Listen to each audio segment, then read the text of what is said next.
വീട്ടിലെത്തി അങ്ങനെ പൊട്ടിക്കരഞ്ഞു.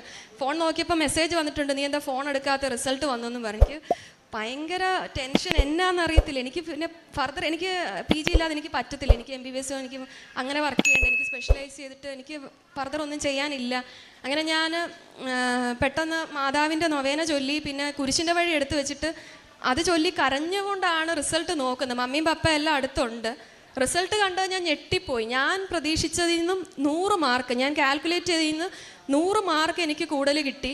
അതുപോലെ ഓൾ ഇന്ത്യ ലെവലിൽ 1021 റാങ്ക്. ഞാൻ 754 എന്ന കണക്ക് കൂട്ടിയ മാർക്ക് എനിക്ക് 854 അന്ന് കിട്ടിയത് 960. അതുപോലെ all India rank 1021. All India rank 1021 ഞാൻ ജന്മത്തെ ഞാൻ ഒരിക്കലും സ്വപ്നം കണ്ടിട്ട് പോലില്ല. ഞാൻ പ്രതീക്ഷിച്ചതേ ഇല്ല. എന്നെ ആ ഒരു 1021 ഓൾ ഇന്ത്യ ലെവലെന്ന് പറയുമ്പോൾ കേരളത്തിലൊരു 150 അകത്ത് വരും, 150 വരുന്ന ഒരു റാങ്കാണ്. എനിക്കപ്പോൾ ഭയങ്കര സന്തോഷം, എനിക്ക് വിശ്വസിക്കാൻ പറ്റുന്നില്ല. എന്നിട്ട്